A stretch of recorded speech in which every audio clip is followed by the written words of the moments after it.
निशान में शामिल बीए पार्ट सेकंड के पहले पर्चे में हम शायरी के गजल सिंफ को पढ़ रहे थे। गजल में हमने 2 गजल गो शोरा मीर दर्द और हकीम मोमिन खां मोमिन की गजलों की तसरी, उनकी गजल गोई, उनकी हयात जिंदगी पर चर्चा किया था। हम तीसरे गजल निगार नासिक की शायराना खसूसियात पर चर्चा कर चुके हैं, उनकी मुख्तसर सी हयात के बारे में जान चुके हैं। कल हमने उनकी 3 गजलों की तसरी पढ़ी थी। आज हम बाकी की 2 गजल जो उनकी हमारे निशाब में शामिल की गई है शेख इमाम बख्श नासिक की, उन गजलों की तसरी पढ़ेंगे। उनके शेर बा शेर हम एक एक शेर की तसरी पढ़ेंगे। तो चलिए शुरू करते हैं अगली 2 गजलों की तसरी को। इसमें इनकी नंबर 4 की गजल है। देखिए गजल इस तरह से शुरू है कि हम सफीर उस बाग की कैसी हवा नासाज है, हम सफीर उस बाग की कैसी हवा नासाज है, ताइर रंग चमन तक माइल परवाज है। शायद हम सफीर से मुराद यहाँ जो शायरी में ये इस्तेमाल कर रहे हैं उसका माना होता है हम आवाज परिंदे। हम सफीर से मुराद है हम आवाज परिंदे, और माइल परवाज होना से मुराद है उड़ने को तैयार होना, यानी ताहिर परिंदे उड़ने को क्या है, तैयार है।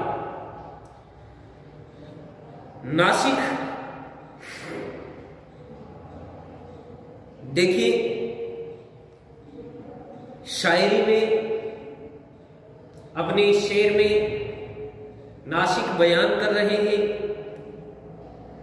कि चमन के नासाजगार हालात से परेशान होकर ए मेरे हम आवाज परिंदों, यानी यहां फुल स्टॉप लगाया है, ए मेरे हम आवाज परिंदों। लिखते हैं ना हम शफीर, हम आवाज, ताइर यानी परिंदों से ही यहां मुराद लिया गया है। अब इस बाग में कैसी हवा चलने लगी है कि जिन परिंदों की वजह से इस चमन की रौनक कायम थी वो भी इस चमन से जा रहे, यानी वो भी यहां से जा रहे हैं और चमन वीरान हो रहा है, यानी चमन की वीरानी का बयान कर रहे हैं। यहां इन्होंने अपनी दिल की कैफियत को चमन से मुराद अपने दिल को चमन बयान कर रहे हैं, और इस चमन के से धीरे धीरे ये परिंदे उड़ते जा रहे हैं। अगला शेर है बात जो मेरे मसीहा की है एक एजाज है, जान आ जाए तन बेजां में वो आवाज है। लिखते हैं नासिक अपने महबूब की बातचीत के लिए, यानी अब ये अपने महबूब की बोलने की उसकी अदा है, उसकी तारीफ बयान कर रहे हैं, बातचीत के लिए कह रहे हैं कि उनकी आवाज ही एक एजाज यानी करिश्मा है, क्योंकि वो हमारे मसीहा हैं कि उनकी एक ही करिश्मा साज आवाज से मुर्दा जिस्म में जान आ जाती है, यानी कि जिंदगी उन पर ही मुनहसर है, कायम है। तीसरा से इसी गजल का कुछ रकीबों की अदावत से नहीं वहसत मुझे, कुछ रकीबों की अदावत से नहीं वहसत मुझे, नाला बरक अंदाज है और आह तीर अंदाज में। लिखते हैं अपने शोज, अपने दिल की आवाज के बारे में कह रहे हैं, अपने शोज दिल की आवाज पर इतना भरोसा जता रहे हैं कि बयान करते हैं कि मेरा नाला, यानी अपने नाले को, अपने रोने को बिजली की तरह और आह तीर की तरह अपना असर दिखाते हैं। तो फिर मुझे अपने रकीबों दुश्मनों की दुश्मनी से किस तरह का कोई खौफ नहीं है, क्योंकि मेरी आह व फगा ही बहुत मौशर है, बहुत असरदार है। यानी अपनी जो आह व फगा है, अपना नाला है, अपना रोना है, दिल की जो आवाज है, उसको कह रहे हैं कि वो तीर की तरह तेज है, बिजली की तरह तेज है, और मुझे अपने दुश्मनों का, मेरे रकीबों का, मुखालिफों का कोई भी खौफ नहीं है। अगला शेर बयान कर रहे हैं, अपने इस शेर में लिख रहे हैं कि दम निकलता है मेरा हर आशिक व माशूक पर। बहुत ही मशहूर शेर भी गुजरा है। दम निकलता है मेरा हर आशिक व माशूक पर, गुल में तेरा रंग, बुलबुल में तेरी आवाज है। देखिए यहां खुदा के हुस्न और उसके आशिक पर रश्क करके कह रहे हैं कि ए खुदा, मेरा दम तेरी जलवागिरी पर निकलता है। यानी तेरा जब ये करिश्मा देखता हूं, तूने कायनात को कितनी अजीब चीज बनाई है, इस कायनात में क्या क्या तूने पैदा किया है, तेरी इन जलवागिरियों को देखता हूं तो मेरा दम निकलता है कि तूने अपना रंग गुल में रखा और अपनी आवाज बुलबुल को दे दी, जो कि आशिक व माशूक है। यानी गुल को यहाँ आशिक बयान किया है और बुलबुल को माशूक बयान किया है कि उनके इस इश्क को देखकर मैं रश्क करता हूं। यानी तेरी जलवागिरी इंसानी फहम से दूर है, इंसान के समझ से, वहम से बहुत ही दूर है। अगला शेर, फसले गुल है 4 दिन,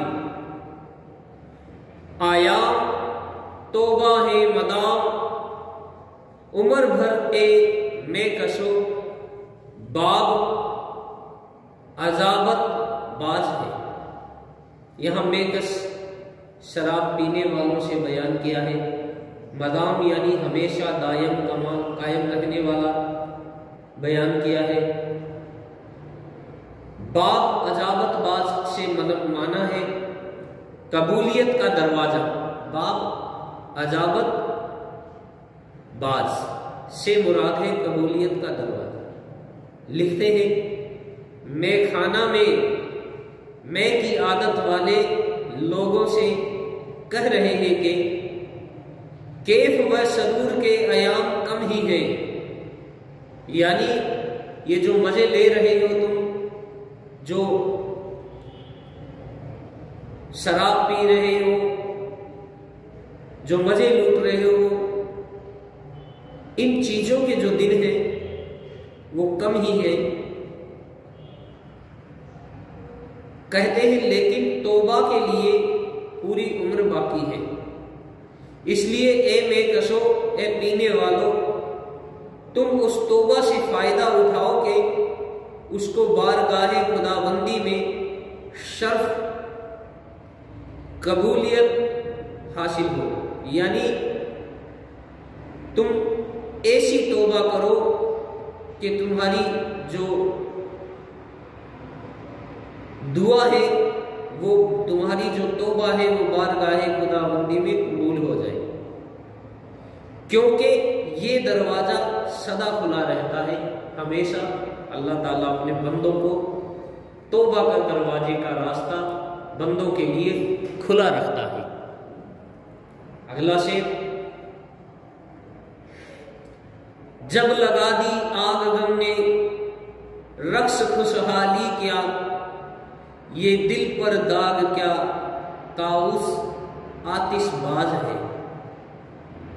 अपने दिल के जख्म के बारे में कह रहे हैं कि जब गम ने हमारी खुशी, जब गम ने हमारी खुशी के नशे मन में आग लगाकर, यहां नशे मन से मुराद है घोंसला, घर भी कह सकते हैं घोंसला भी। जब देखिए फिर से देखिए इन्होंने शेर लिखा है, जब लगा दी आग गम ने रक्स खुशहाली किया, ये दिल पर दाग क्या ताउस आतिशबाज है। ताउस यानी मोर को बयान कर रहे हैं। लिखते हैं कि अपने दिल के जख्म के बारे में शायर कह रहे हैं कि जब गम ने हमारी खुशी के नशे मन, यानी खुशी का जो घर था, घोंसला था, उसमें आग लगाकर सब कुछ बर्बाद कर दिया, तो फिर खुशी में कैसे नाच सकते हैं। और हमारा दिल तो एक ऐसे मोर की मानिंद, एक ऐसे मोर की तरह है जो नाचता तो है लेकिन आतिशबाजी की तरह अपने जख्मों का इजहार करते हुए, यानी नाच तो रहा है लेकिन आतिशबाज की तरह अपने जख्मों का इजहार करके नाचता है। कैसे नाचता है? अपने पंखों को खोल देता है, अपनी रोनाई, अपनी सुंदरता और दोबाला कर लेता है।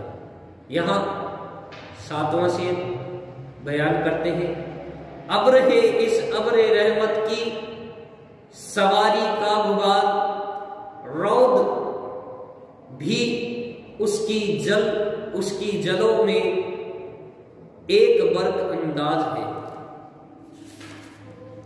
यहां देखिए रोद की का माना है रैन दाल, रौद का माना है बिजली की कड़क, और जलो यानी हमराही या साथी। तो लिखते हैं, अब्र है उस अब्र रहमत की सवारी का गुबार, रोद भी उसकी जलों में एक बर्क अंदाज है। नासिक रब्त आला की जो रहमत है उसका एतराफ करते हुए कह रहे हैं कि खुदा की रहमत की सवारी जब निकलती है तो अब्र उसके पीछे पीछे गुबार की तरह चलता है, कि जिस तरह कारवां के बाद खाली धूल रह जाती है, उसी तरह बिजली की कड़क भी उसकी मुहाफिज बनकर उसके साथ साथ चलती है। यानी कुदरती मंजर का बयान कर रहे हैं, अल्लाह की रहमत की तारीफ कर रहे हैं, कह रहे हैं कि जब रब तआला खुदावंद करीम की रहमत का जो गुबार है जब शुरू चलता है, जब रहमतें निकलती हैं रहमत बरसने के लिए, तो बादलों को, अब्र को उस रहमत का गुबार बताया है जो उसके पीछे पीछे भागता है, और उसकी मुहाफिज बिजली को बताया है, बिजली उसकी मुहाफिज बनकर उसकी साथी की तरह, उसके हमराह की तरह चलती है। इस गजल का आखिरी शेर, चौंक उठे ख्वाब लहद से सुन के सौदा ये गजल, शायरी हरगिज नहीं नासिक फकत एजाज है। अपना मक्ता बयान कर रहे हैं, मक्ते का शेर है, शायरी की खूबी का इजहार करते हुए कह रहे हैं कि मेरी शायरी को सुनकर मिर्जा सौदा भी अपनी कब्र से चौंक उठ बैठे, यानी चौंक कर उठ बैठे कि शायरी नहीं, ये तो सिर्फ एजाज यानी करिश्मा है जो कि नासिक की तरफ से वारिद हुआ है, नासिक की तरफ से दिखाया गया है। यानी देखिए हमने इस गजल को पढ़ा, इनकी इस गजल में बड़े ही बेहतरीन शायरी की गई है, वाह तो खूब लूटी है नासिक ने, और इससे हमें अंदाजा हो जाता है कि नासिक वाकई में लखनऊ दबिस्तान के बानी है। यानी ये एक ऐसा दबिस्तान जिस दबिस्तान की एक अलग पहचान है, जिसने अपना आहिंग, अपना रंग जो फिजा में घोल रखा था वो अलग ही तरह से घोल रखा था। शायद वैसी शायरी अब कभी देखने को ना मिलेगी, क्योंकि ना तो वैसे हालात और ना ही वैसे माहौल अब दोबारा कायम हो पाएगा, और ना ही वैसी हालात हमारे सामने अब पेश आएंगे। दुनिया बदली, दौर बदल चुका है, तो जो लखनऊ दबिस्तान की तर्ज की जो शायरी है, वैसी शायरी आने वाली नस्लों में हमेशा याद की जाएगी और ता क़यामत तक पढ़ी जाती रहेगी, और वो शायरी वाह वाह भी लूटती रहेगी, लेकिन वैसा रंग दोबारा फिजा में कभी नहीं घुल पाएगा। अगली दूसरी गज़ल को शुरू करते हैं। नासिक का अंदाज़े बयान देखते हैं कि दूसरी गज़ल में ये क्या कह रहे हैं। सिवाह ईद हुई शाकिया शराब चले, ना पेशतर कहीं सागर से आफताब चले। ये इनका पहला शेर है, मुतला का शेर है। देखिए, शिबाह ईद से मुराद है सुबह, सुबह से यहाँ शिबाह लफ्ज लिखा है, यानी ईद वाली सुबह। अब ईद का माना होता है खुशी की सुबह। देखिए, सागर शराब से मुराद, हम सागर के बारे में पीछे चर्चा करके आ भी चुके हैं पिछली गजलों में। सागर होता है प्याला, यानी शराब का प्याला यहां कह सकते हैं। लिखते हैं,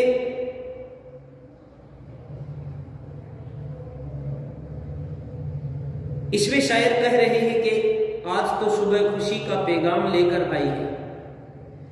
इस मौका पर जाम हुए शबों का दौर चलना चाहिए और उसमें जल्दी होनी चाहिए। कहीं ऐसा ना हो कि जाम शुरू ही ना हो और सुबह दिन में बदल जाए, यानी दिन पूरा शुरू हो जाए, यानी खुर्शीद निकल आए। देखिए लिखा है ना पेशतर कहीं सागर से आफताब चले। कहीं ऐसा ना हो कि ये जो जाम पीने से पहले ही, उनके पेश करने से पहले ही आफताब ना निकल जाए, सूरज ना निकल जाए। तो चलो जल्दी करो, खुशी का दिन है, खुशी की सुबह है, तो इसमें जाम और शबों का दौर चलना चाहिए। दूसरा शेर, शराब व आब ये तरदा मनो मुबारक हो, बरसने को तरफ में कदा सहाब चले। देखिए, शायर मैखोरों से खिताब करते हुए, यानी जो मैखोर है, शराब पीने वाले हैं, उनसे खिताबत कर रहे हैं और कह रहे हैं कि तुमको शराब और पानी दोनों की मुबारकबादी हम देते हैं, क्योंकि शराब तो बेकदा में मिल रही है, लेकिन पानी की कमी बादल बरस कर पूरी कर रहा है कि वो इस गर्ज से बेकदा की तरफ आ रहे हैं। यानी जो पानी की कमी थी उसको पूरी करने के लिए बेकदा की तरफ बादल चले आ रहे हैं। तीसरा शेर, नासिक लिखते हैं, गुलों की पर्दादारी क्या तुम्हें हुई मंजूर। गुलों की पर्दादारी क्या तुम्हें हुई मंजूर, जो आज शेर गुलिस्तां को बेनकाब चली। यानी शायर अपने महबूब की खूबसूरती का बयान यहाँ पर कर रहे हैं और उसकी खूबसूरती के बारे में बता रहे हैं कि आज क्या मामला है कि तुम गुलिस्तां की शेर के लिए बेनकाब होकर चले, यानी पर्दा हटाकर नकाब हटाकर चल रहे हो गुलिस्तान की सैर के लिए, जिसकी वजह से गुलिस्तान के तमाम फूल तुम्हारे हुस्न से शर्मा को पर्दे में चले गए, यानी जितने भी फूल थे वो मुरझा चुके हैं तेरे हुस्न को देखकर। शायर का देखिए मिजाज, यहाँ मुराद क्या है, वो कहना चाह रहे हैं कि जितने भी फूल थे जो खिले हुए थे, जो गुलिस्तान की रौनक थी, जब आपने अपना नकाब हटाया, आपके हुस्न के आगे उनका हुस्न क्या हो गया, खत्म हो गया, कमी आ गई उनके हुस्न में, और वो मुरझा चुके हैं तेरे हुस्न को देखकर, और उन्होंने शर्माकर अपने आप को पर्दे में कर लिया, यानी अपने आप को बंद कर लिया। तो क्या तुमको यही मंजूर था कि गुलों को रुसवा करो, यानी तुमने ये क्या किया, अपना नकाब हटाकर फूलों की रौनक खत्म कर दी, उनको रुसवा कर दिया। चौथा शेर, खराम नाज तो उस कूचा गर्द का देखो, ना उस रविश कभी नहर चमन में आब चले। कूचा गर्द यानी गलियों में फिरने वाला। खराम नाज से मुराद ली है इन्होंने नाज व अंदाज भरी चाल। महबूब अपनी जो शायर है वो अपने महबूब की मतवाली चाल की तरफ इशारा कर रहे हैं और कह रहे हैं कि उस कूचा गर्द यानी गलियों में घूमने वाले की नजाकत भरी चाल तो देखो कि किस तरह चल रहा है। इस तरह तो कभी चमन में पानी की नहर भी बलखाती हुई नहीं चलती है, यानी नहर की जो चाल होती है, बलखाती हुई जो नहर चलती है टेढ़ी मेढ़ी, उससे भी बेहतरीन चाल में उसका महबूब चल रहा है। यानी अपने महबूब की मतवाली हसीन चाल का बयान कर रहे हैं और उसकी तारीफ में उन्होंने ये शेर बयान किया। पांचवा शेर, मिले जो वादी गुर्बत में मुझसे वो ना कहा, ना ठहरे पास मेरे कोई दम सिताब चले। लिखते हैं अपने महबूब की बेरुखी के बारे में लिख रहे हैं, महबूब की बेरुखी की तरफ इशारा कर रहे हैं कि जब परदेश में मेरी और उनकी अचानक ही मुलाकात हो गई।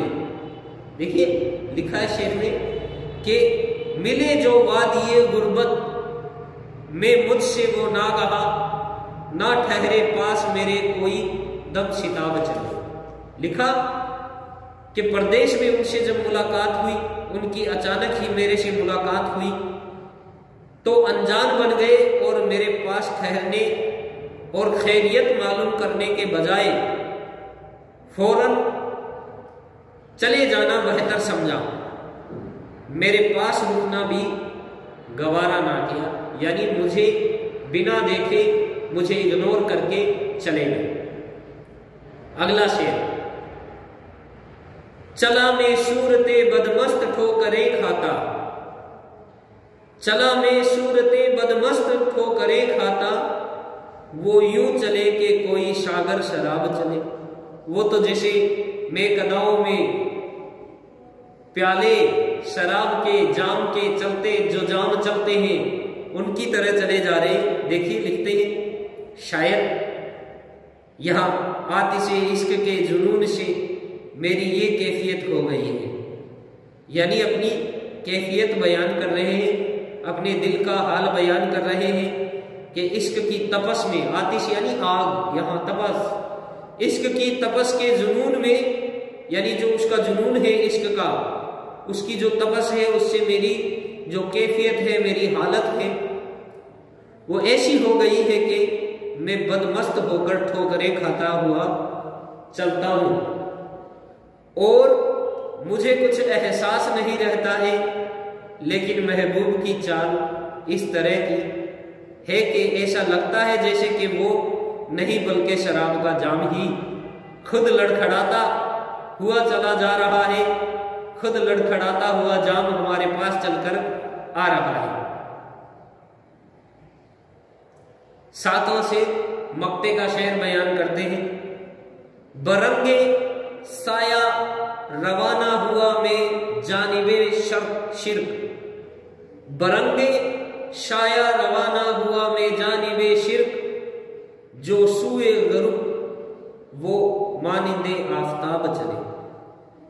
अपने इश्क और उससे पैदा शुदा हालात पर इजहार ख्याल कर रहे हैं, यानी जो हालात इश्क में उसकी हो चुकी है, जो हालत इश्क की वजह से उसकी बनी है, उसका इजहार ख्याल कर रहे हैं कि हम दोनों की राहें बिल्कुल जुदा हो गई हैं, कि जब वो आफताब की तरफ मानिंद गुरूब होने के लिए मगरिब की तरफ चलते हैं, जाते हैं, तो मैं शाया की तरह मशरिक की तरफ बढ़ता चला जाता हूँ और हमारे दरमियान दूरी बढ़ती जाती है। ये थी नासिक की गजल गोई, उनकी गजलों की तस्वीर। कल हम हमारे अगले वीडियो में नासिक की गजल गोई, उनकी शायराना जो खासियत है उनकी शायरी की, उनकी शायराना अजमत पर चर्चा करेंगे। आज का हमारा ये टॉपिक यहीं पर ख़त्म होता है। शुक्रिया।